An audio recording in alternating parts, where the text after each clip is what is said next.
Há momentos na vida que mudam tudo. Para mim, foi quando escutei minha própria filha dizer: seria tão bom se esse velho preguiçoso sumisse. Essas palavras saíram da boca da menina que carreguei nos braços quando nasceu, que ensinei a andar, que levei para a escola durante anos.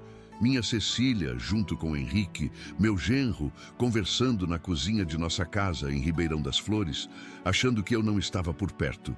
Naquele momento, senti meu coração gelar. Fiquei paralisado atrás da porta, sem conseguir respirar direito.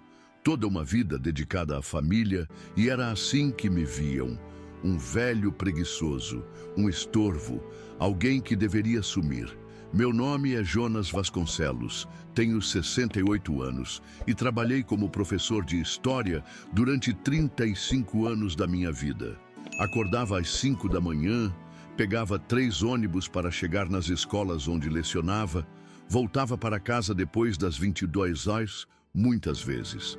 Tudo para dar uma vida digna à minha família. Quando me aposentei, pensei que finalmente teria sossego, que seria valorizado pelos anos de dedicação. Depois que minha esposa faleceu, há 4 anos, a solidão começou a me consumir. Nossa casa grande ficou vazia, os corredores silenciosos ecoavam memórias. Foi quando Cecília e Henrique me convidaram para morar com eles. Pai, vai ser bom para todo mundo. O senhor não fica sozinho e pode nos ajudar com o pequeno. Meu neto tinha acabado de nascer e a ideia de participar do crescimento dele me encheu de alegria. O que não me disseram na época era que eles também precisavam da minha ajuda financeira. O financiamento da casa estava pesado, as parcelas atrasadas. Com minha aposentadoria, conseguimos regularizar a situação. E para não ser um peso, comecei a assumir todas as tarefas domésticas. Acordava cedo, preparava o café da manhã para todos, arrumava a casa enquanto eles trabalhavam, fazia almoço, lavava roupas, passava, organizava tudo. À tarde, cuidava do meu neto quando ele voltava da escolinha. Depois preparava o jantar. Nos fins de semana, era eu quem fazia as compras do mês, carregando sacolas pesadas no ônibus. Cuidava do jardim, consertava pequenos problemas na casa. Sempre achei que era minha forma de contribuir, de mostrar gratidão por terem me acolhido. Não queria ser um peso. Nunca imaginei que, apesar de tudo isso, me vissem como um velho preguiçoso. Naquela noite, depois de ouvir aquela conversa, não consegui dormir. Fiquei olhando para o teto, revivendo cada sacrifício que fiz por minha família. Lembrei-me dos finais de semana perdidos, corrigindo provas enquanto Cecília queria passear, das férias que nunca tiramos porque o dinheiro era curto, do orgulho que senti quando ela se formou na faculdade, sabendo que cada centavo investido na educação dela tinha valido a pena. E agora ela desejava que eu sumisse, como se eu fosse um fardo, uma presença indesejada. Foi quando uma ideia começou a se formar na minha cabeça. Uma ideia que no início parecia loucura, mas que aos poucos foi ganhando força. E se eu realmente sumisse? Se eu desaparecesse por alguns dias? Talvez assim eles percebessem tudo o que eu fazia. Talvez sentissem minha falta. Ou talvez confirmassem que estariam mesmo melhores sem mim. Na manhã seguinte, esperei que todos saíssem de casa. Cecília para o banco onde trabalhava como gerente, Henrique para a imobiliária onde era corretor. Peguei uma mochila pequena, coloquei algumas mudas de roupa, meus remédios para pressão, meus documentos e uma parte das economias que guardava para emergências. Deixei meu celular propositalmente em cima da mesa da cozinha. Olhei para aquela casa uma última vez, com um nó na garganta, e saí. Não tinha um plano definido, apenas a necessidade de me afastar, de respirar, de fazer com que minha ausência fosse notada. Caminhei até o terminal rodoviário de Ribeirão das Flores, com o coração pesado, mas determinado. Pouco sabia eu que aquela decisão impulsiva mudaria completamente o rumo da nossa família. Pouco imaginava que, em apenas 2 dias, meu celular abandonado em casa registraria 45 ligações desesperadas e mensagens perguntando: por que fez isso? Sempre fui um homem trabalhador, desde menino. Nasci em uma família simples do interior de Minas, onde aprendi cedo que o trabalho dignifica o homem. Meu pai, carpinteiro de profissão, me ensinou a importância da dedicação e da responsabilidade. Jonas, um homem que não trabalha, não merece respeito, ele dizia com suas mãos calejadas apoiadas nos meus ombros. Essas palavras me acompanharam por toda a vida. Formei-me professor com muito sacrifício. Estudava à noite e trabalhava durante o dia para pagar a faculdade. Quando finalmente consegui meu diploma, senti que tinha conquistado o mundo. Logo depois, conheci Márcia, o amor da minha vida. Nos casamos jovens e, um ano depois, nasceu nossa filha, Cecília. Lembro-me do dia em que a segurei pela primeira vez no hospital. Aquela criaturinha tão pequena e frágil, me olhando com olhos curiosos. Naquele momento, jurei protegê-la e dar a ela tudo que estivesse ao meu alcance. E assim foi. Durante 35 anos, lecionei História em escolas públicas de Ribeirão das Flores. Não era um trabalho que pagasse bem, mas me realizava ver os olhos dos alunos brilhando quando entendiam como o passado moldou o nosso presente. Para complementar a renda, dava aulas particulares nos finais de semana e nas férias. Márcia trabalhava como enfermeira no hospital municipal. Juntos, conseguimos dar uma vida confortável para nossa Cecília. Fizemos questão de que ela estudasse nas melhores escolas que podíamos pagar.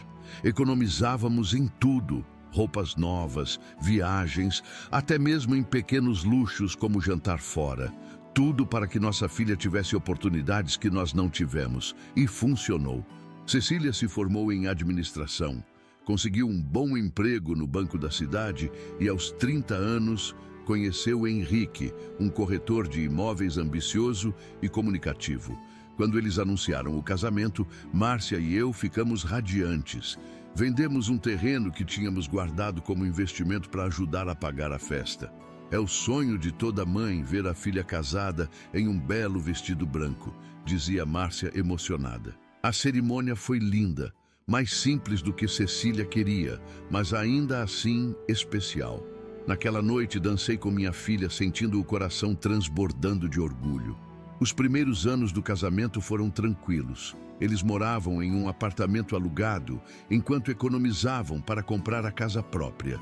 Márcia e eu continuávamos em nossa casa simples, curtindo a aposentadoria que finalmente havia chegado.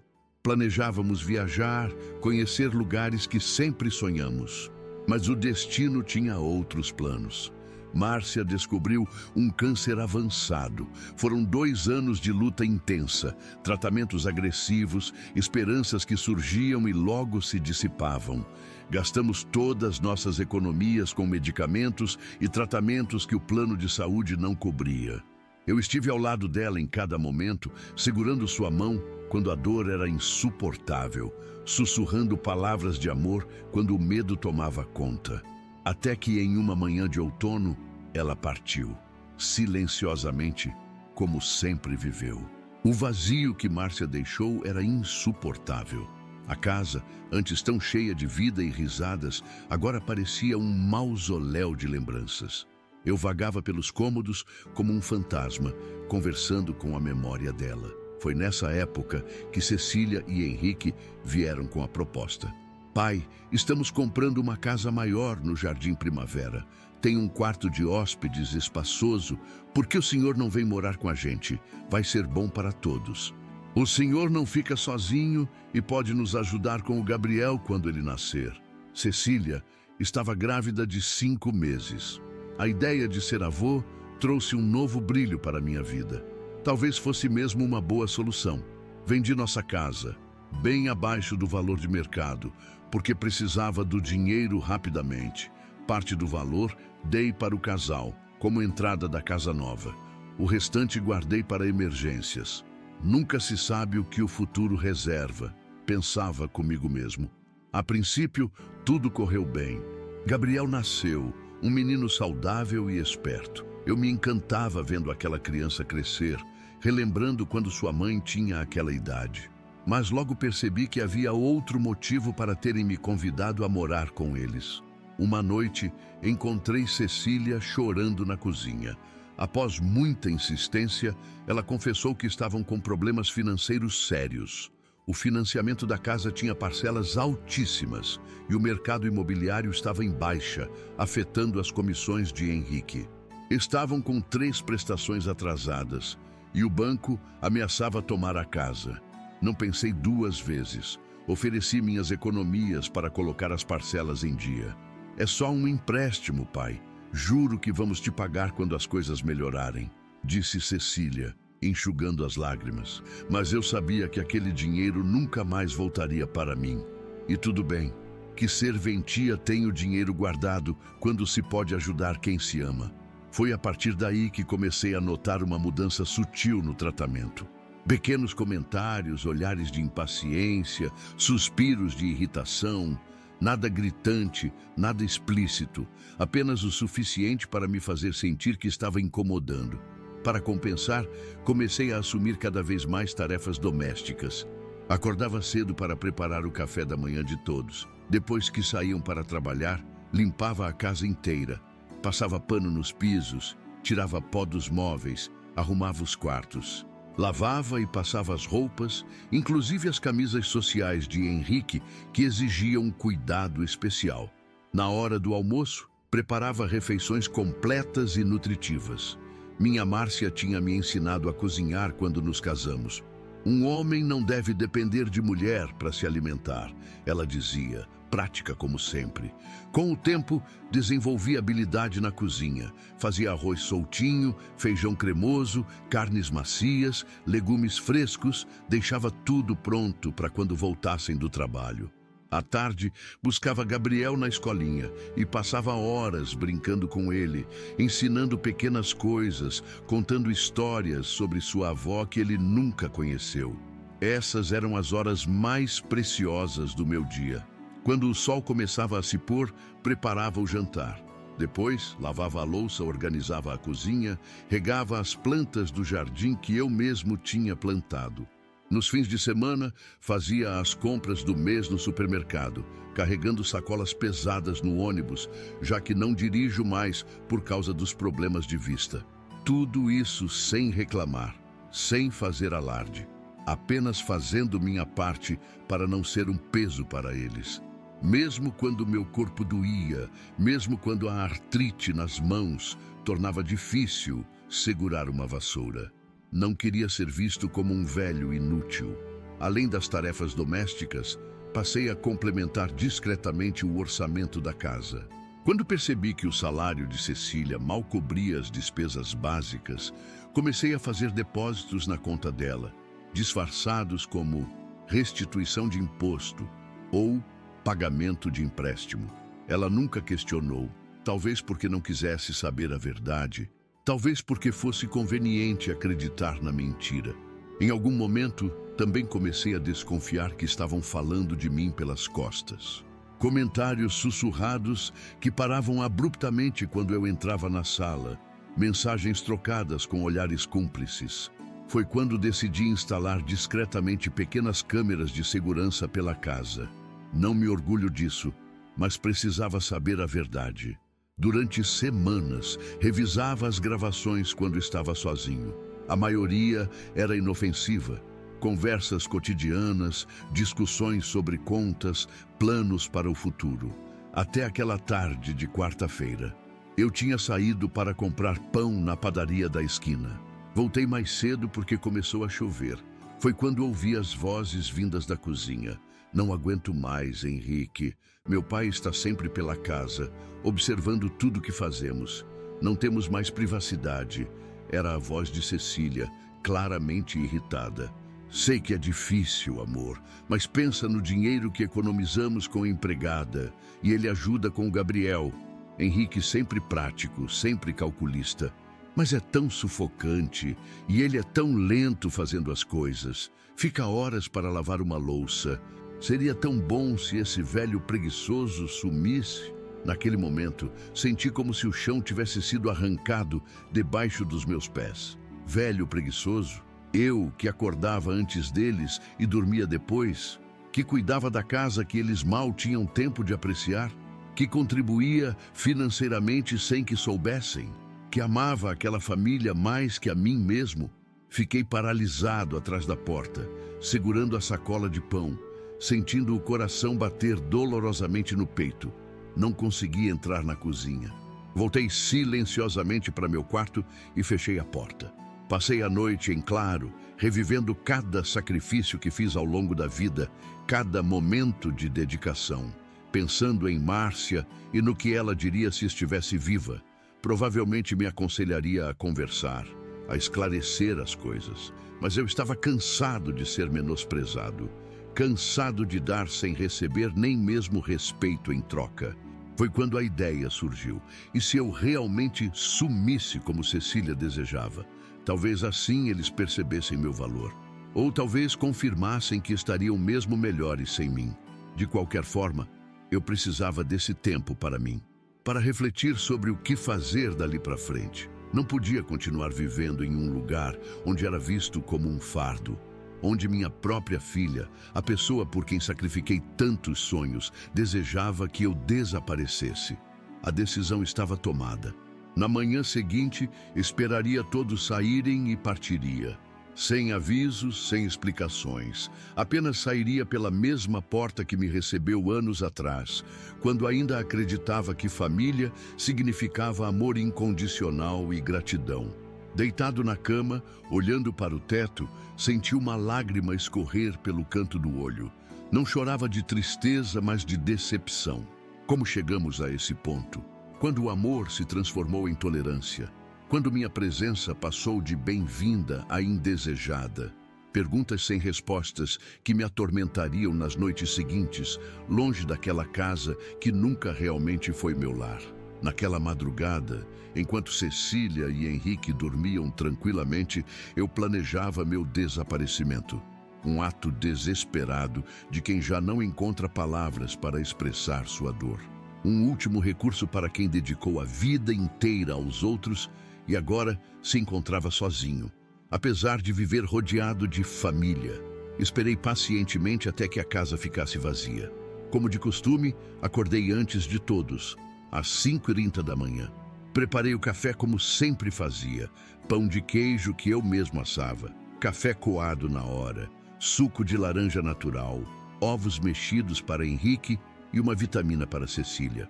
Coloquei a mesa com esmero, como se fosse um dia comum. Gabriel ainda dormia. Ele só acordaria para ir à escolinha às 8h. Henrique foi o primeiro a aparecer na cozinha, com os cabelos ainda despenteados e o celular na mão, checando mensagens. "Bom dia, seu Jonas. Café cheiroso como sempre", comentou distraído enquanto se servia. Respondi com um aceno de cabeça. Não confiava na minha voz para falar sem que ela tremesse. Continuei mexendo o café de costas para ele, sentindo meu coração pesado. Era estranho como a rotina continuava, mesmo quando tudo por dentro estava desmoronando. Cecília desceu logo depois, já arrumada para o banco, com seu tailleur azul marinho e o cabelo preso em um coque perfeito. "Pai, pode levar o Gabriel na escolinha hoje? Tenho reunião com gerentes às 8h30. "Claro", respondi servindo seu café. Por um instante quis dizer algo mais, contar o quanto me doeu ouvir o que eles disseram, perguntar se era assim que me viam depois de tudo. Mas as palavras ficaram presas na garganta. O casal saiu apressado às 7h15. Henrique com sua pasta de couro sintético cheia de contratos, Cecília com sua bolsa estruturada que combinava com os sapatos. Um beijo rápido na bochecha do pai, um até mais tarde jogado por cima do ombro e o som da porta fechando. Subi para acordar Gabriel. Esse seria o momento mais difícil. O menino, com seus 4 anos de idade, era a única pessoa naquela casa que demonstrava alegria genuína ao me ver. Para ele, o vovô não era um velho preguiçoso, mas um contador de histórias, um parceiro de brincadeiras, alguém que nunca estava ocupado demais para prestar atenção nele. "Vovô, conta mais uma história do cavaleiro?", pediu ele, esfregando os olhinhos sonolentos. Engoli o nó na garganta. "Hoje não dá, campeão. Você precisa se arrumar para a escolinha." Ajudei-o a se vestir, preparei sua lancheira com um sanduíche de queijo e um potinho de morangos, sua fruta favorita. Penteei seus cabelos rebeldes, tão parecidos com os de Cecília quando tinha essa idade. Dona Zulmira, nossa vizinha de 75 anos, tinha se oferecido há tempos para levar Gabriel à escolinha. Ela buscava o neto na mesma escola e sempre dizia que não era incômodo algum levar mais uma criança. Nunca aceitei sua oferta, preferindo eu mesmo fazer esse percurso diário que me dava mais tempo com meu neto. Mas hoje seria diferente. Liguei para ela assim que Cecília e Henrique saíram. Expliquei que precisava resolver alguns assuntos urgentes e perguntei se a oferta ainda estava de pé. Dona Zulmira, bondosa como sempre, disse que passaria em 15 minutos. Gabriel, hoje a vovó Zulmira vai te levar para a escola junto com o Pedrinho, expliquei. Ele fez uma carinha triste, mas logo se animou com a ideia de ir com um amiguinho.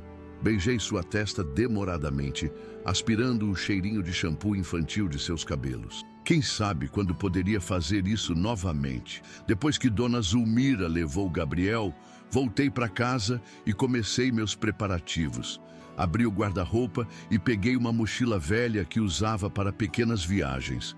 Coloquei apenas o essencial: 3 mudas de roupa, meus remédios para pressão e colesterol, produtos de higiene básica, meus documentos e o dinheiro que guardava em uma caixinha de charutos vazia, herança do meu pai. Não era muito, mas daria para algumas semanas se eu economizasse. Hesitei ao ver o porta-retratos com a foto de Márcia na mesa de cabeceira. Ela sorria, com o mar de Cabo Frio ao fundo. Nossa única viagem para a praia quando completamos 25 anos de casados. Decidi levar a foto comigo. Precisaria da força dela nos dias que viriam. Antes de sair, escrevi um bilhete simples e o deixei sobre a cama arrumada. Decidi dar a vocês o que desejaram. Estou bem, não se preocupem. Jonas. Reli as palavras simples e diretas. Talvez fossem cruéis demais, mas a crueldade não tinha partido de mim primeiro. Dobrei o papel, pensei melhor e o rasguei. Não deixaria pista alguma. Queria que sentissem o peso da incerteza, como eu senti ao ouvir aquelas palavras na cozinha. Deixei meu celular propositalmente em cima da mesa da sala. Era um aparelho simples, daqueles com teclas grandes que Cecília havia me dado no Natal. Para emergências, pai. Raramente o usava, mas sabia que seria a primeira coisa que procurariam para me contatar. Olhei uma última vez para aquela casa, para a cozinha onde preparei tantas refeições, para a sala onde brincava com Gabriel, para o jardim que cultivei com tanto carinho. Senti um aperto no peito ao pensar no menino voltando da escolinha e não me encontrando. Ele seria o único a sentir minha falta de verdade? Balancei a cabeça, afastando esses pensamentos. Era tarde demais para voltar atrás. Saí pela porta dos fundos, atravessei o quintal e tomei o caminho que dava para a rua paralela. Não queria arriscar encontrar conhecidos que perguntariam aonde ia com aquela mochila. Ribeirão das Flores é uma cidade pequena onde todos se conhecem e as fofocas correm mais rápido que água de enxurrada. Caminhei devagar até o terminal rodoviário. Não tinha pressa. Cada passo me afastava daquela casa, daquelas palavras ferinas, daquela vida de servidão disfarçada de gratidão. Ao mesmo tempo, cada passo parecia mais pesado que o anterior. Estaria cometendo um erro? Estaria sendo dramático demais? Velho demais para tomar decisões impulsivas? O terminal estava quase vazio, àquela hora da manhã. Apenas alguns viajantes com cara de sono e vendedores ambulantes, oferecendo café e pão de queijo. Aproximei-me do guichê e olhei para o quadro de horários. Não tinha um destino definido em mente. "Bom dia, seu moço. Para onde o senhor vai?" perguntou a atendente, uma moça jovem com um sorriso simpático. Hesitei. Para onde eu iria?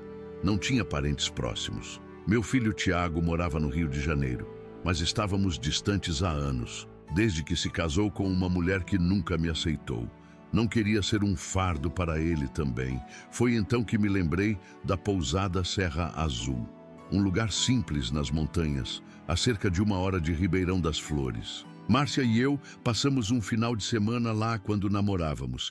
Era administrada por uma família tradicional da região, os Mendes. Talvez ainda existisse. Uma passagem para a Serra Azul, por favor. A moça digitou algo no computador. O ônibus sai em 40 minutos, seu João.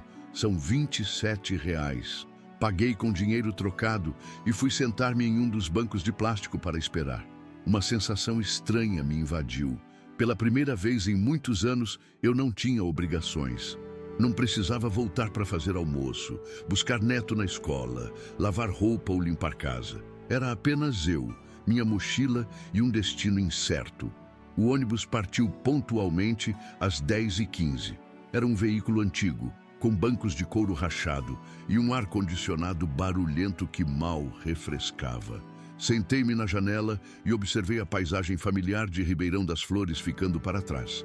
As casinhas coloridas, a igreja matriz com seu relógio sempre adiantado 15 minutos, o banco onde Cecília trabalhava. Aquela cidade que conhecia como a palma da minha mão, onde nasci, cresci, me casei, tive filhos, enterrei minha esposa. À medida que o ônibus subia a serra, o cenário ia mudando. As casas davam lugar a sítios espaçados, depois a mata fechada. O ar ficava mais fresco, mais limpo. As curvas sinuosas me lembravam da juventude, quando vinha a acampar nessas montanhas com amigos da faculdade. Cheguei à Serra Azul por volta do meio-dia. Desci na Praça Central, um lugar bucólico com um coreto antigo, árvores frondosas e senhores jogando damas em mesas de concreto. O tempo parecia correr mais devagar ali. Perguntei a um deles onde ficava a pousada Serra Azul. Subindo aquela ruazinha ali, depois virando à direita. Não tem erro, é a casa amarela com janelas azuis. Os Mendes ainda tomam conta. Agradeci e segui as instruções. A pousada estava praticamente igual a como me lembrava. Uma casa grande em estilo colonial, com uma varanda ampla decorada com vasos de samambaias e cadeiras de balanço. O jardim bem cuidado exibia hortênsias em flor, criando manchas azuis e roxas contra o verde. Toquei a campainha e fui recebido por uma senhora de cabelos brancos e sorriso acolhedor. Bom dia, em que posso ajudá-lo? Bom dia, gostaria de saber se tem quartos disponíveis. É claro que sim. Nessa época do ano estamos bem tranquilos. Só enche nos finais de semana e feriados. O senhor fica quanto tempo? Hesitei novamente. Não tinha planejado isso. Alguns dias, talvez uma semana. Perfeito. Temos um quarto simples, mas bem confortável, com vista para o jardim. R$ 120 a diária, com café da manhã incluído. Fechei o negócio e segui a senhora, que se apresentou como Dona Clarice Mendes, até o quarto. Era um cômodo agradável, com uma cama de casal coberta por uma colcha de retalhos, uma cômoda antiga, um pequeno banheiro com chuveiro quente e uma janela que se abria para o jardim dos fundos, onde se podia ver as montanhas ao longe. O café da manhã é servido das 7 às 9 horas. Almoço e jantar são à parte, mas temos um fogão a lenha que faz maravilhas. O senhor está aqui a passeio? Mais ou menos. Precisava de um tempo para pensar. Dona Clarice assentiu, sem fazer mais perguntas. Ela devia estar acostumada a receber pessoas que buscavam refúgio naquele pedaço de paraíso. Depois que ela saiu, sentei-me na cama, sentindo o corpo cansado. Não tanto pela viagem, mas pelo peso emocional dos últimos dias. Tirei a foto de Márcia da mochila e coloquei-a na mesinha de cabeceira. O que você diria se estivesse aqui, meu amor? Murmurei, traçando o contorno do seu rosto com o dedo. Que eu estou sendo um velho tolo e orgulhoso? Ou me incentivaria a finalmente pensar em mim mesmo depois de uma vida pensando nos outros? O silêncio do quarto foi minha única resposta. Naquela tarde, caminhei pela pequena cidade. Visitei a igreja local. Sentei-me na praça para observar o movimento, comprei frutas na feira do produtor. As pessoas me cumprimentavam com sorrisos genuínos, mesmo sem me conhecer. Uma gentileza natural que tinha se tornado rara em cidades maiores. Voltei para a pousada ao entardecer e jantei uma sopa caseira com pão quentinho, servida por Dona Clarice. A comida me lembrou a de minha mãe, simples mas reconfortante. Foi só quando deitei, naquela primeira noite, que a realidade do que havia feito me atingiu completamente. Eu tinha abandonado minha casa, minha filha, meu neto. Tinha deixado para trás a vida que construí, por causa de palavras ditas em um momento de frustração. Seria uma reação exagerada? Talvez. Mas também sentia que era necessário. Um grito silencioso de alguém que há muito tempo não era ouvido. No segundo dia, acordei cedo, como de costume. Tomei café na varanda da pousada, observando beija-flores disputarem o néctar das flores. Depois, caminhei até a única lan house da cidade para usar um computador com internet. Precisava falar com alguém.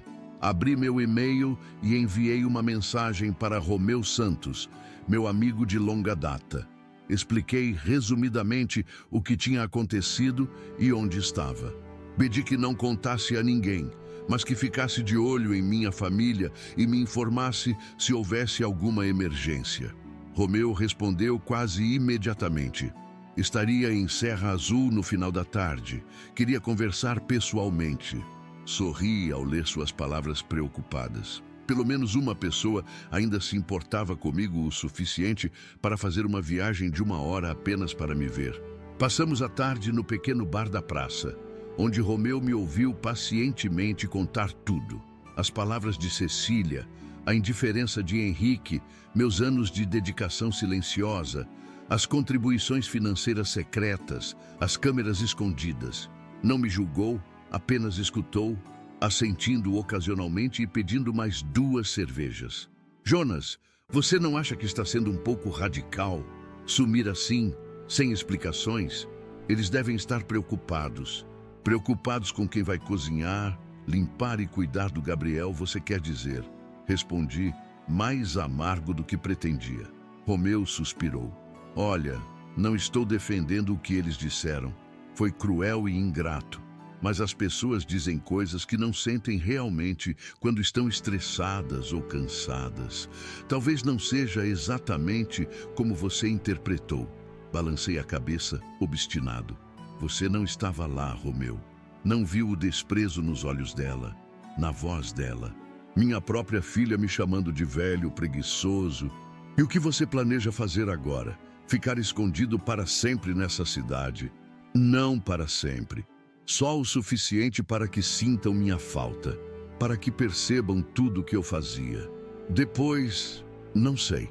Romeu prometeu voltar no dia seguinte com notícias da família.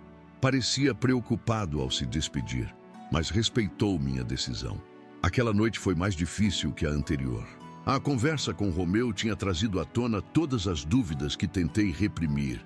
Estava agindo como um adolescente magoado, não como um homem maduro de 68 anos. Estava punindo minha família ou a mim mesmo com esse exílio autoimposto.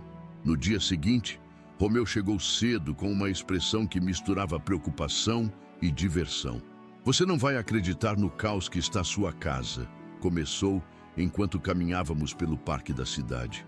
Passei lá ontem à noite dizendo que estava preocupado porque você não apareceu no dominó da praça. A cena era de filme de comédia, pilhas de louça suja na pia, roupa espalhada por todos os lados, lixo transbordando e o melhor, baratas. Cecília estava correndo atrás delas com um chinelo, gritando como uma louca. Não pude evitar um sorriso ao imaginar a cena. Minha filha sempre teve pavor de insetos. E eles perguntaram de mim? Quis saber. Perguntaram? Jonas, eles estão desesperados. Seu celular já tem mais de 45 chamadas perdidas. Cecília já foi à delegacia registrar seu desaparecimento. Estão ligando para hospitais, necrotérios. Henrique até comentou em acionar a imprensa local. Senti um aperto no peito. Não queria causar tanto sofrimento. Apenas queria um reconhecimento do meu valor. O que você disse a eles? Nada. Horas. Prometi que não contaria. Mas disse que você não parecia deprimido nos últimos dias, nem falou nada sobre viajar. Sugeri que talvez tivesse ido visitar seu filho no Rio. Eles acreditaram? Não. Já ligaram para Tiago, que obviamente não sabia de nada. Até sua ex-esposa Berenice foi contatada.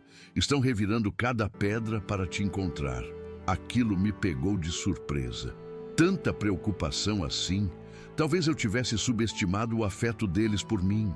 Ou talvez estivessem apenas desesperados sem seu empregado doméstico gratuito.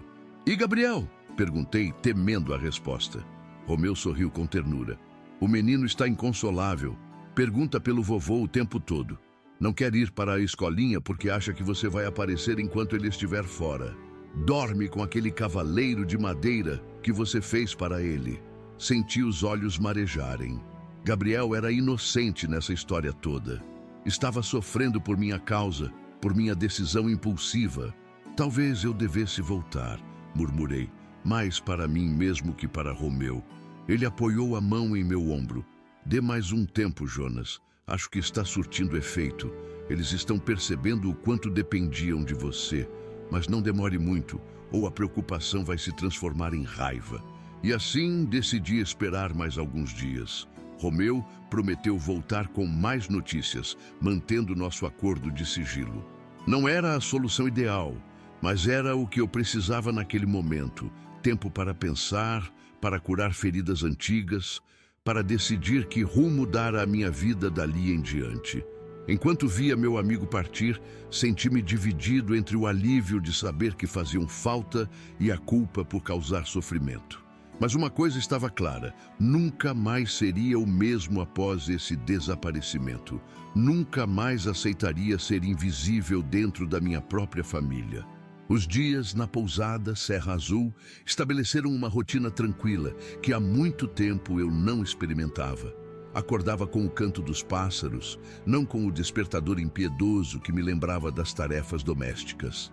Tomava café sem pressa, conversando com Dona Clarice sobre o clima ou as pequenas fofocas da cidade. Caminhava pela manhã, lia à tarde e à noite contemplava as estrelas na varanda da pousada. Uma paz que parecia distante da minha realidade anterior. Mas a preocupação com minha família persistia. No quarto dia do meu desaparecimento, Romeu apareceu novamente, desta vez com uma expressão entre divertida e alarmada. Jonas, você precisa saber o que está acontecendo, disse ele enquanto caminhávamos pela trilha que circundava o lago da cidade. A situação na sua casa está caótica, para dizer o mínimo. Como assim? Perguntei, sentindo uma mistura de apreensão e, confesso, uma pontinha de satisfação. Lembra das baratas que mencionei? Não era só uma ou duas, é uma infestação completa. Parece que você mantinha a casa tão limpa que elas nunca tiveram chance. Agora, com toda aquela comida acumulada, louça suja, lixo não retirado, elas tomaram conta.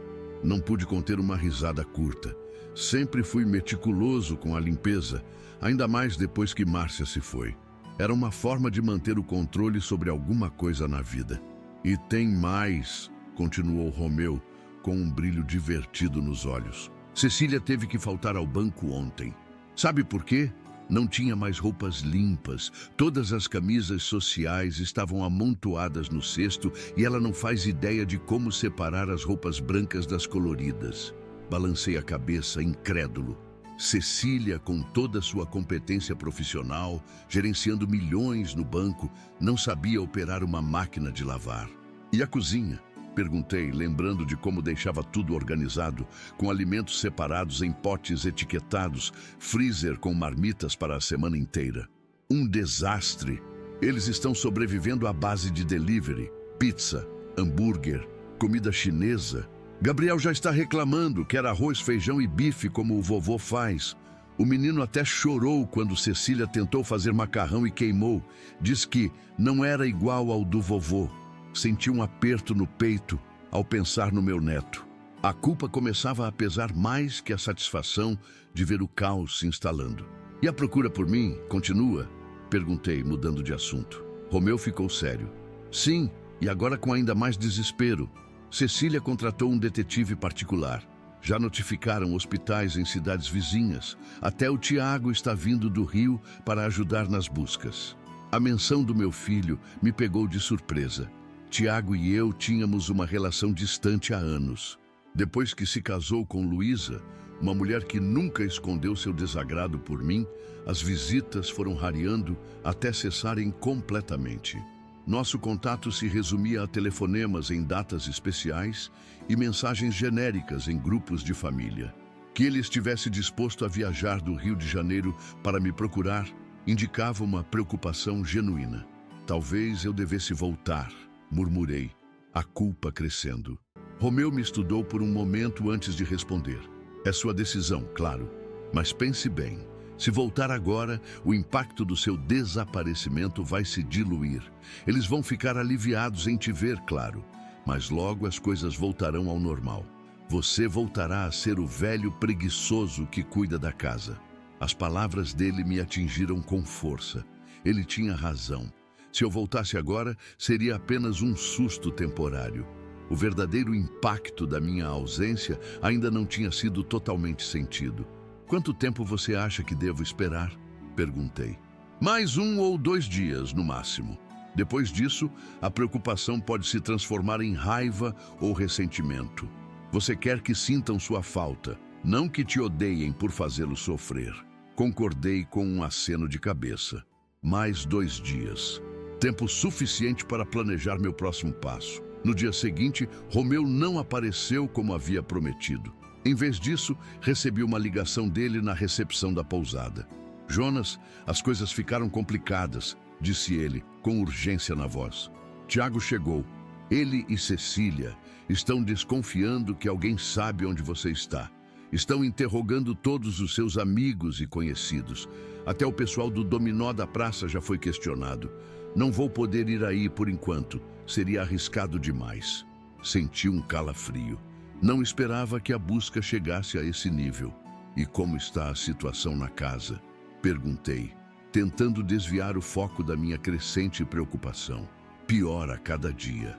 Sabe aquela sua geladeira sempre organizada? Agora é um criadouro de experimentos científicos. Tem coisas lá que já ganharam vida própria. O cheiro está tão ruim que eles mantêm a cozinha fechada. E as baratas? Acho que já estão planejando formar um governo paralelo na sua casa. Ri nervosamente, imaginando a cena. Mas o mais inacreditável é a situação financeira, continuou Romeu. Cecília descobriu que várias contas não foram pagas. Parece que você cuidava disso também, sem que eles soubessem. Sim, eu pagava tudo online. Internet, luz, água, condomínio. Tinha um sistema organizado. As senhas estão todas anotadas no meu caderno marrom, na segunda gaveta do criado mudo. Bem, eles obviamente não pensaram em procurar lá. Estão recebendo avisos de corte de serviços. E tem mais. Cecília confessou para minha esposa que o salário dela acabou muito mais rápido este mês. Não entende como já que as despesas deveriam estar menores com uma pessoa a menos em casa. Aquilo me fez sorrir tristemente.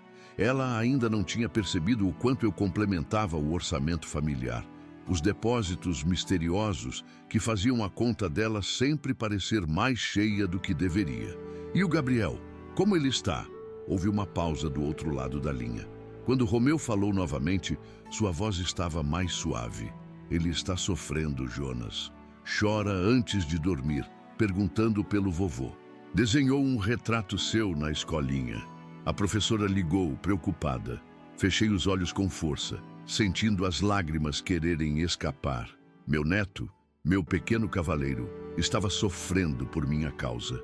Outra coisa, acrescentou Romeu, hesitante. Henrique e Cecília estão brigando muito. Aparentemente ele disse algo como: talvez seu pai tenha ouvido alguma coisa que dissemos. Cecília ficou furiosa. Gritaram um com o outro na frente do Gabriel. Aquilo me pegou de surpresa.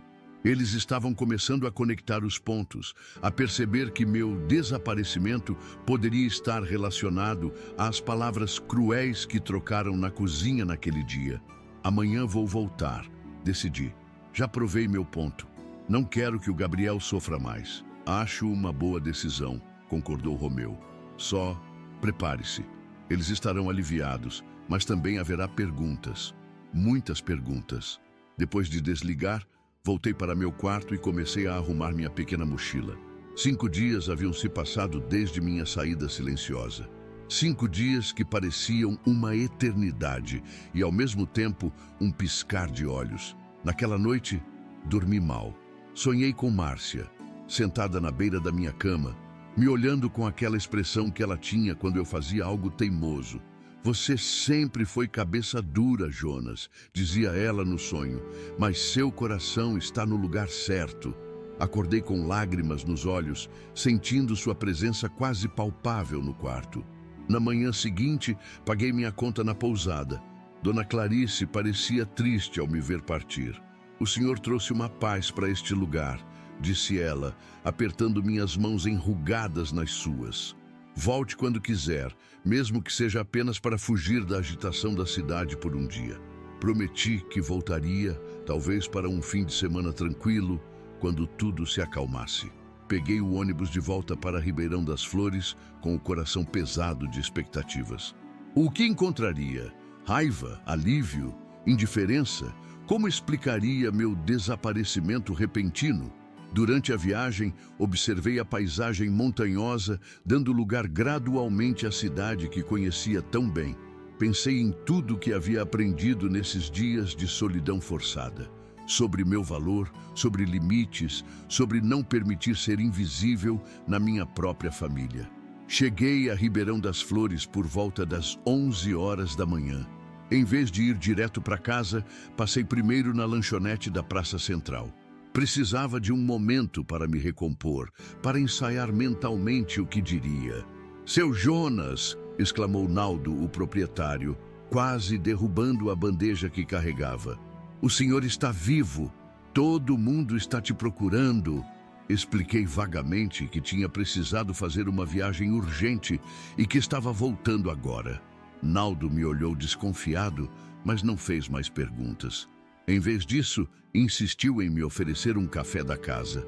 "Sua filha veio aqui ontem com sua foto. Está desesperada. Deveria ligar para ela." Agradeci o conselho e o café, mas disse que preferia fazer uma surpresa. A verdade é que não estava pronto para ouvir a voz de Cecília ainda. Precisava vê-la pessoalmente, observar sua reação ao me ver. Caminhei devagar até a casa no Jardim Primavera. O bairro estava tranquilo àquela hora, com poucas pessoas nas ruas. Quando virei a esquina e avistei a casa, parei por um instante. De fora, tudo parecia normal. O jardim que eu cuidava com tanto esmero mostrava sinais de abandono de apenas 5 dias. Algumas flores murchas, folhas não recolhidas, mas nada drástico. Respirei fundo e segui até o portão. Não tinha chaves comigo. As havia deixado propositalmente em casa. Toquei a campainha e esperei, o coração acelerado. Ninguém atendeu. Toquei novamente, mais longamente. Finalmente, ouvi passos arrastados dentro da casa e a porta se abriu. Era Henrique, com uma aparência deplorável. Barba por fazer, olheiras profundas, cabelo despenteado, usando uma camiseta amarrotada que parecia não ser trocada há dias. Seus olhos se arregalaram quando me viu. Por um instante, ficou paralisado, como se estivesse vendo um fantasma. "Seu Jonas", murmurou, a voz embargada. "Meu Deus, é o senhor mesmo?" Antes que eu pudesse responder, ele gritou para dentro da casa. "Cecília, Cecília, vem aqui, é seu pai, ele voltou." Ouvi algo caindo no interior da casa. Parecia uma panela ou algo metálico, e depois passos apressados. Cecília apareceu na porta com os cabelos desarrumados presos em um coque mal feito, vestindo o que parecia ser um pijama, apesar de já ser quase meio-dia. "Pai!" Sua voz era um sussurro incrédulo. Então, como uma represa rompendo, ela avançou para fora, me abraçando com força, soluçando contra meu peito. "Pai, onde você esteve? Estávamos loucos de preocupação. Por que fez isso conosco?" Henrique abriu o portão e me conduziu para dentro, enquanto Cecília continuava agarrada a mim, chorando. Mas assim que entrei na casa, entendi o verdadeiro significado do caos que Romeu tinha descrito. O cheiro foi a primeira coisa que notei. Uma mistura de comida estragada, lixo acumulado e algo indefinível, porém desagradável.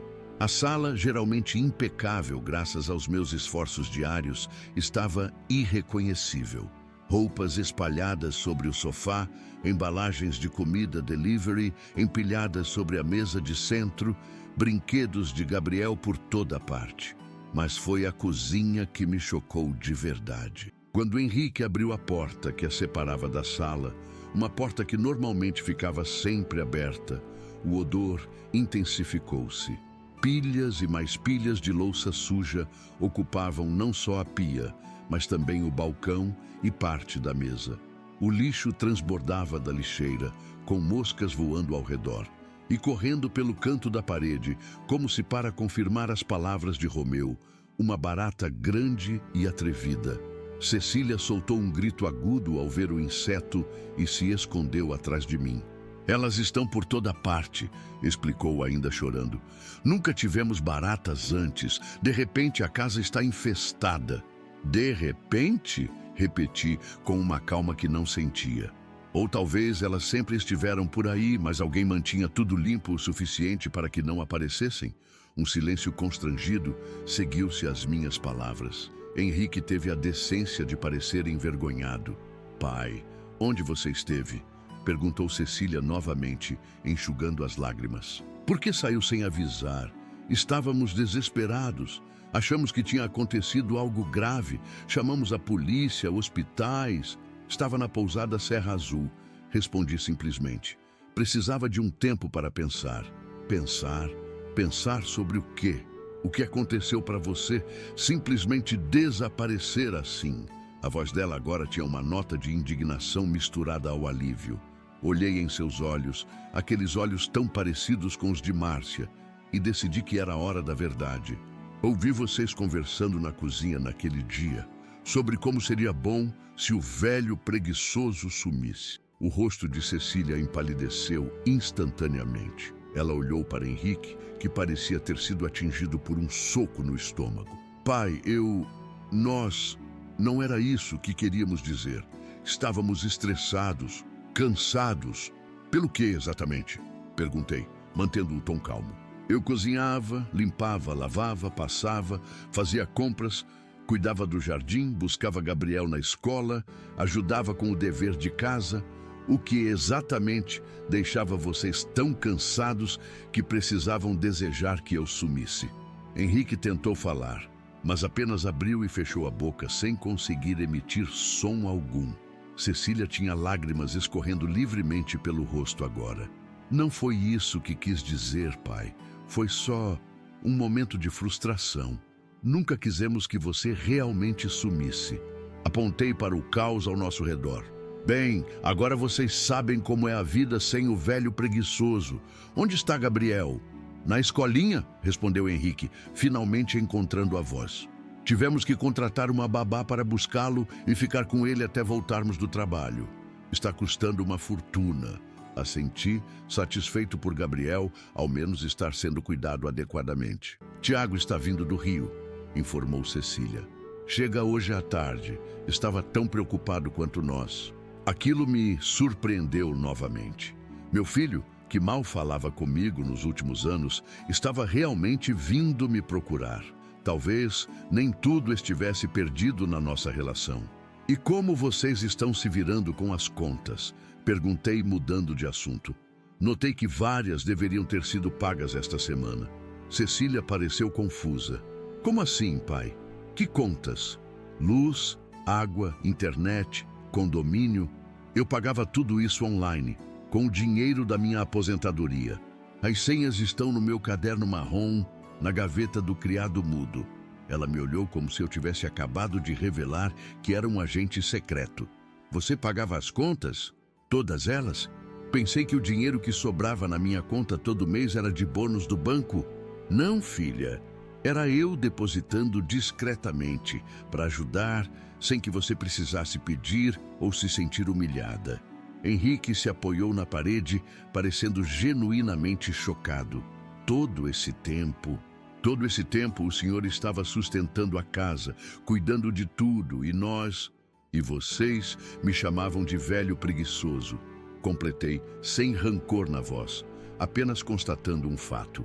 O silêncio que se seguiu foi mais eloquente que qualquer palavras. Cecília sentou-se no sofá, afastando algumas roupas, e cobriu o rosto com as mãos. Henrique continuava parado, olhando para o chão como se ali encontrasse respostas para perguntas que nem sabia que tinha. Naquele momento, ouvimos o barulho de chaves na porta. Era a babá trazendo Gabriel de volta da escolinha. Quando o menino me viu, seu rostinho iluminou-se com uma alegria pura e genuína que só as crianças conseguem expressar. "Vovô!" gritou, correndo em minha direção e se jogando em meus braços. "Você voltou! Eu sabia que ia voltar! Falei para a mamãe que você ia voltar!" Abracei-o com força, sentindo seu corpinho quente contra o meu, o cheiro de shampoo infantil em seus cabelos. Por um instante, todas as mágoas, todo o ressentimento, toda a dor dos últimos dias dissolveu-se naquele abraço sincero. Claro que voltei, meu cavaleiro. O vovô só precisava de umas férias. Gabriel se afastou um pouco, olhando sério para mim. "Férias sem mim? Isso não vale. Da próxima vez me leva junto." Prometi que levaria, com lágrimas nos olhos que não tentei esconder. Por cima da cabeça do menino, vi Cecília e Henrique nos observando, com expressões que misturavam alívio, vergonha e uma nova compreensão que não estava ali antes. O caos na casa era apenas o reflexo do caos em nossa família, agora exposto para todos verem. Mas talvez, como depois de uma tempestade que limpa o ar, pudéssemos reconstruir algo melhor, mais honesto, mais respeitoso, algo baseado não apenas em conveniência, mas em verdadeiro afeto e reconhecimento mútuo. Olhando para o estado deplorável da casa, para as expressões constrangidas do casal e para o sorriso radiante de Gabriel, percebi que meu desaparecimento tinha atingido exatamente o objetivo que esperava. Tinha aberto os olhos deles, e os meus também, para verdades que estavam bem diante de nós, mas que ninguém queria ver.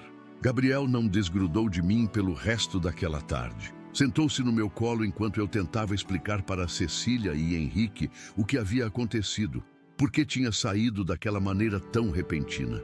O menino brincava distraidamente com os botões da minha camisa, alheio à atenção que pairava na sala.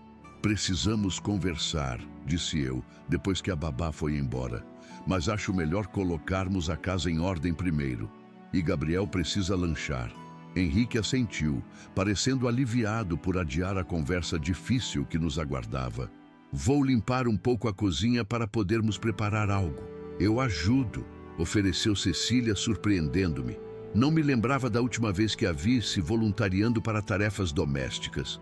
Enquanto eles tentavam dar um jeito no caos da cozinha, ouvi uma exclamação de nojo quando Henrique abriu a geladeira. Fiquei com Gabriel na sala. Ele me contou animadamente sobre o que tinha feito na escolinha nos dias em que estive fora, mostrando-me desenhos que tinha feito, todos com uma figura que reconheci como sendo eu. Um homem de cabelos grisalhos, com um sorriso enorme. "Desenhei você todos os dias, para não esquecer seu rosto", explicou ele, com a lógica simples das crianças. A professora perguntou por que eu só desenhava o vovô. E eu disse que era porque você tinha ido passear muito longe. Senti um nó na garganta ao ouvir aquilo. As crianças têm uma maneira de simplificar as coisas que nos desarma completamente. "E você estava certo", respondi, abraçando-o. "O vovô só foi passear, mas agora estou de volta." Depois que Gabriel lanchava 2 sanduíches que preparei, ele recusou enfaticamente a oferta de Cecília para fazer a comida. Coloquei-o para assistir seu desenho favorito na televisão. Era hora de conversar com minha filha e meu genro. Fiz um gesto para que me seguissem até o escritório, um pequeno cômodo no fundo da casa que raramente era utilizado. Fechei a porta atrás de nós 3 e indiquei as cadeiras para que se sentassem. Senti-me como um professor prestes a dar uma bronca em alunos indisciplinados, ou um juiz presidindo um julgamento. Antes de qualquer coisa, comecei, mantendo a voz baixa para que Gabriel não pudesse ouvir da sala. Quero que saibam que não fiz isso para punir vocês ou causar sofrimento. Fiz porque precisava que enxergassem o quanto dependiam de mim, o quanto eu contribuía para esta casa. Cecília tinha os olhos marejados. Henrique olhava para o chão, desconfortável. Mas por que não conversou conosco, pai? Por que simplesmente sumir desse jeito, nos deixando loucos de preocupação? Vocês teriam realmente ouvido? Perguntei, sem hostilidade, apenas constatando um fato. Teriam compreendido o quanto me magoaram, chamando-me de velho preguiçoso, desejando que eu sumisse? Nenhum dos dois respondeu. O silêncio era a resposta suficiente. Acho que está na hora de vermos algumas coisas juntos. Continuei pegando minha mochila. De dentro, retirei um pequeno pendrive. Isto contém gravações das câmeras de segurança que instalei na casa há alguns meses. Cecília arregalou os olhos surpresa. Câmeras? Que câmeras? Pequenas, discretas. Uma na cozinha, outra na sala, outra no corredor. Instalei quando comecei a perceber mudanças no tratamento de vocês para comigo. Quando os sussurros e olhares começaram. Henrique endireitou-se na cadeira, visivelmente desconfortável. Isso é legal? Gravar pessoas sem consentimento na própria casa? Provavelmente não, admiti. Mas também não é legal tratar um idoso como servo não remunerado e depois reclamar que ele é preguiçoso. Conectei o pendrive ao computador do escritório e abri uma pasta cheia de arquivos de vídeo, todos organizados por data. Selecionei um de 2 semanas atrás, antes do incidente que me fez sair de casa. No vídeo, eu aparecia varrendo a sala, enquanto Cecília e Henrique conversavam no sofá, aparentemente sem perceberem minha presença no cômodo ao lado. Meu pai está cada dia mais lento, dizia Cecília no vídeo. Hoje demorou quase 1 hora para passar no mercado. Qualquer dia desses vou ter que contratar uma empregada de verdade. Relaxa, respondia Henrique. Ele pelo menos não cobra pelo serviço. E o Gabriel gosta dele. Pausei o vídeo e olhei para os dois, que pareciam mortificados. Este é apenas um exemplo. Tenho dezenas, pequenos comentários, expressões de impaciência, reclamações sobre minha lentidão ou meus esquecimentos. E culminando naquele dia na cozinha, quando ouvi Cecília dizer que seria bom se eu sumisse. Pai, eu nunca quis dizer isso literalmente. Cecília tentou se defender, a voz embargada. Foi só um momento de estresse. Estou sobrecarregada no trabalho. Henrique com poucas vendas, Gabriel dando trabalho. E eu? Perguntei. Não estou sobrecarregado cuidando de uma casa que não é minha, de um neto que amo, mas que dá trabalho, fazendo trabalho doméstico que fisicamente já não é fácil para minha idade, complementando financeiramente o orçamento de vocês sem que soubessem e ainda ouvindo que sou preguiçoso. Henrique finalmente ergueu os olhos para me encarar. O senhor tem toda a razão, seu Jonas. Fomos injustos, insensíveis, ingratos. Não há desculpa para como agimos. Apreciei a sinceridade dele. Não esperava isso, para ser honesto. E tem mais uma coisa que vocês precisam ver, continuei, abrindo outro arquivo no computador. Desta vez, não era um vídeo, mas uma planilha detalhada. Esta é uma lista de todas as tarefas que realizava diariamente nesta casa, junto com o tempo aproximado gasto em cada uma. A lista era extensa. Limpeza geral, 2 horas. Preparação das refeições, 3 horas. Lavar e passar roupas, 2 horas. Compras semanais, 3 horas. Jardinagem, 1 hora. Cuidados com Gabriel, 4 horas. Organização e pequenos reparos, 1 hora. Totalizando cerca de 15 horas diárias de trabalho. Se contratassem alguém para fazer tudo isso, expliquei, teriam que pagar pelo menos 2 salários mínimos, considerando a carga horária, fora os gastos extras que eu cobria sem que soubessem. Abri outro arquivo, este mostrando uma planilha financeira meticulosamente organizada. Cada depósito que fiz na conta de Cecília ao longo dos últimos 2 anos estava registrado ali, junto com as contas que paguei, as compras extras que fiz, os presentes que dei. Somando tudo, Era uma quantia considerável. Mas como? Perguntou Cecília perplexa. Como conseguia fazer isso tudo com sua aposentadoria? Sempre fui econômico, filha. E quando vendi nossa casa, guardei uma parte do dinheiro. Além disso, recebia um complemento de aposentadoria por tempo de serviço que vocês não sabiam. Não é muito, mas quando se vive com simplicidade, como sempre vivi, sobra um pouco. Houve um momento de silêncio enquanto os dois absorviam todas essas informações. O peso da verdade era quase palpável no pequeno escritório. "O que o senhor quer agora, seu Jonas?" perguntou Henrique finalmente. "O que podemos fazer para consertar isso?" Era a pergunta que eu mesmo vinha me fazendo durante meus dias na pousada. O que eu realmente queria? Vingança? Reconhecimento? Amor? Um pedido de desculpas? "Quero minha dignidade de volta", respondi simplesmente. "Quero ser visto como uma pessoa que contribui para esta família, não como um fardo ou um servo. Quero respeito pelo que faço e pelo que sou." Cecília se levantou e veio até mim, ajoelhando-se ao meu lado, como fazia quando era pequena e queria contar um segredo. "Me perdoa, pai?" pediu com lágrimas nos olhos. Eu não vi, não percebi. Estava tão ocupada com meus próprios problemas que não enxerguei tudo que o Senhor fazia por nós. Fui egoísta e cruel e não mereço o seu perdão, mas peço mesmo assim. Estendi a mão e toquei seu rosto, sentindo a umidade das lágrimas em seus dedos. Era minha menina ali, a mesma que carreguei no colo, que ensinei a andar, que vi crescer e se tornar mulher.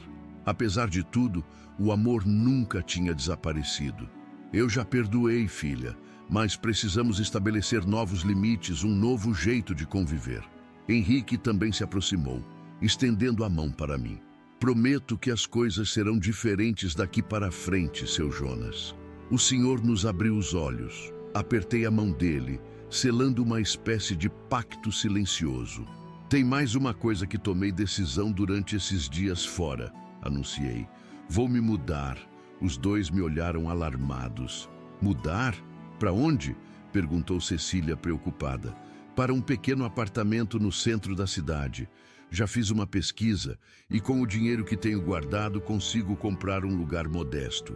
"Mas, pai, não precisa fazer isso. Podemos trabalhar nas nossas diferenças, podemos..."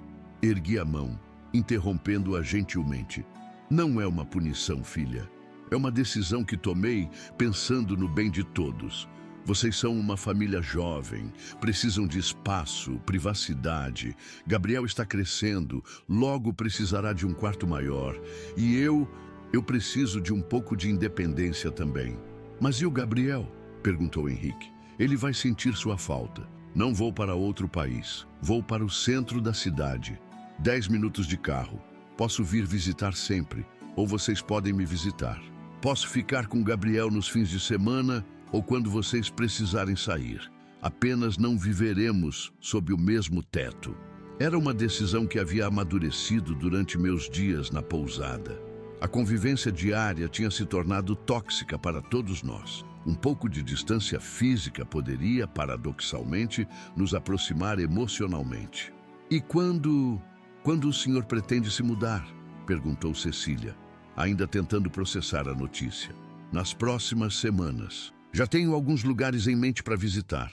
Enquanto isso, continuarei aqui, ajudando com o que for necessário, mas com alguns ajustes." "Que tipo de ajustes?" quis saber Henrique. "Primeiro, vocês precisam aprender a cuidar da própria casa. Farei um cronograma de tarefas domésticas para dividirmos. Segundo, vou ensinar vocês dois a cozinhar o básico. Terceiro, serei transparente sobre minha contribuição financeira e vocês precisam reorganizar o orçamento para não dependerem disso." Os dois assentiram, como crianças aceitando as regras impostas por um professor. "E por último", continuei, "quero que o respeito seja a base da nossa convivência daqui para frente. Nada de comentários pelas costas, nada de reclamações sobre minha idade ou minhas limitações. Se algo os incomoda, conversem comigo diretamente, como adultos." Nesse momento, a porta do escritório se abriu e Gabriel colocou a cabeça para dentro. Vovô, meu desenho acabou. Vamos brincar de cavaleiro? Sorri para meu neto, sentindo o coração mais leve. Claro que sim, meu cavaleiro. Só estou terminando uma conversa importante com sua mãe e seu pai. Já vou. Gabriel sorriu e saiu saltitando. Cecília o observou com um olhar pensativo. Ele realmente te adora, pai. Esses dias, sem você, foram os mais difíceis da vida dele. E para vocês? Perguntei curioso. Como foram esses dias? Henrique deu uma risada sem humor. Um pesadelo completo. Nada funcionava, nada estava limpo, ninguém sabia onde as coisas ficavam ou como fazer as tarefas mais básicas. Cecília queimou macarrão instantâneo. Eu não conseguia nem ligar a máquina de lavar direito. Acho que nunca valorizamos o quanto você faz por nós, pai, admitiu Cecília. Até você sumir e tudo desmoronar. Era exatamente o que eu queria que percebessem. A vida, sem o velho preguiçoso, era caótica, desorganizada, mais cara e mais difícil. Eu não era um fardo, mas um pilar fundamental daquela casa. E agora? Perguntou Henrique. O que fazemos primeiro? Olhei ao redor do escritório, para as revelações que tinha acabado de fazer, para os rostos arrependidos à minha frente, e senti que realmente havia conseguido o que buscava. Uma mudança de perspectiva, um novo entendimento.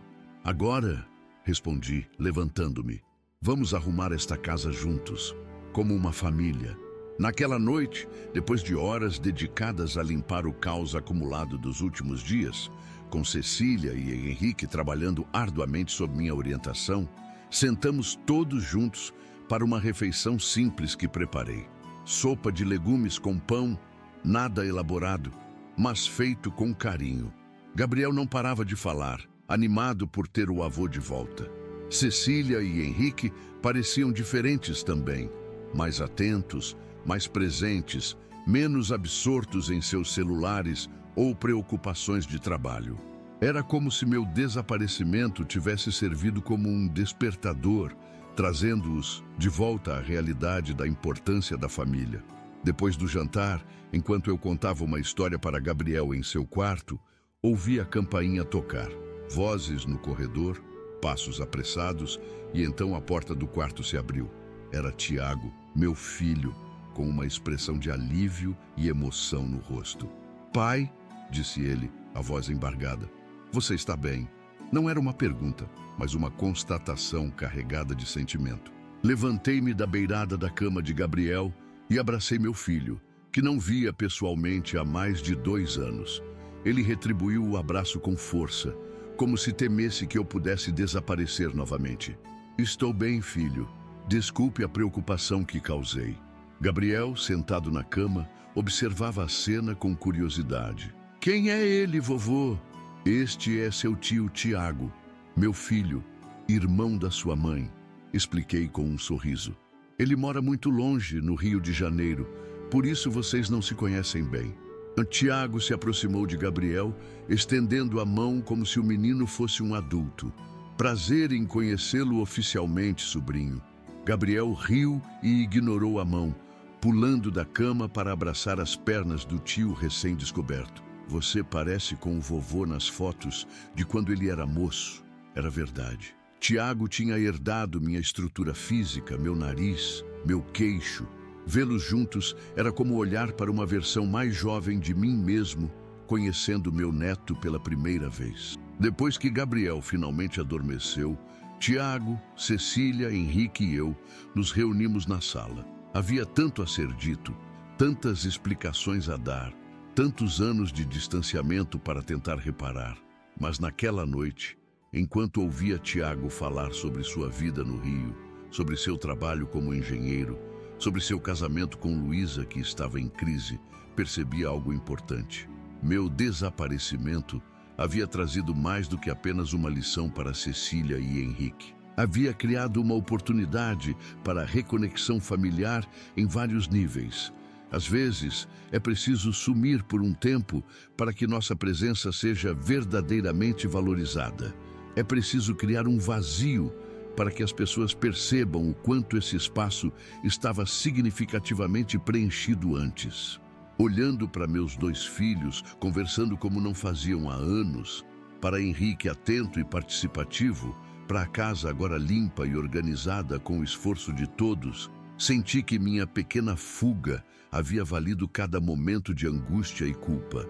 Não por vingança ou satisfação egoísta, mas porque às vezes precisamos de um choque para enxergar o que está bem diante dos nossos olhos. O velho preguiçoso tinha, afinal, uma importante lição a ensinar: que o valor de alguém não está apenas no que produz ou contribui materialmente, mas na presença, no amor, na dedicação cotidiana que facilmente passa despercebida até que, de repente, não esteja mais lá.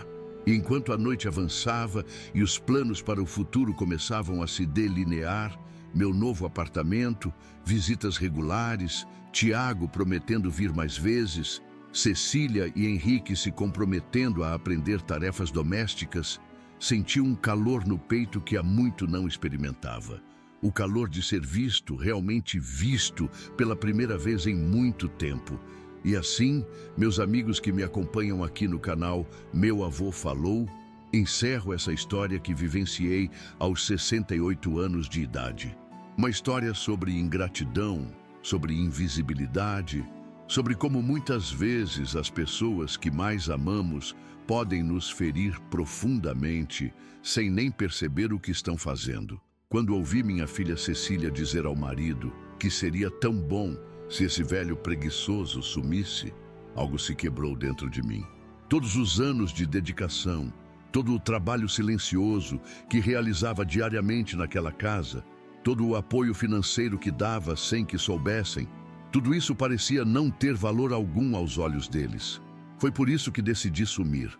Não por vingança ou por crueldade, mas para que eles pudessem enxergar, através da minha ausência, o quanto minha presença significava. E funcionou. Em apenas 2 dias, a casa que eu mantinha impecável transformou-se em um verdadeiro caos. Louça acumulada, roupa suja por todos os lados, baratas infestando a cozinha, contas atrasadas, orçamento descontrolado. Meu neto Gabriel foi quem mais sofreu com minha ausência, e isso partiu meu coração. Mas às vezes precisamos causar um pouco de dor momentânea para evitar um sofrimento maior no futuro. Se eu continuasse naquela casa, sendo tratado como um servo sem valor, acabaria adoecendo de tristeza e amargura. Quando voltei, após 5 dias na pousada Serra Azul, trouxe comigo não apenas minha pequena mochila, mas também uma determinação renovada.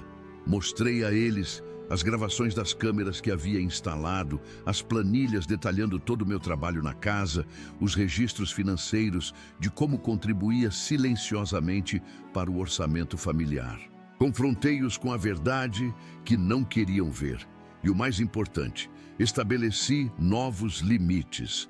Decidi que me mudaria para um apartamento próprio no centro da cidade, mantendo contato frequente com a família, mas com a independência que merecia.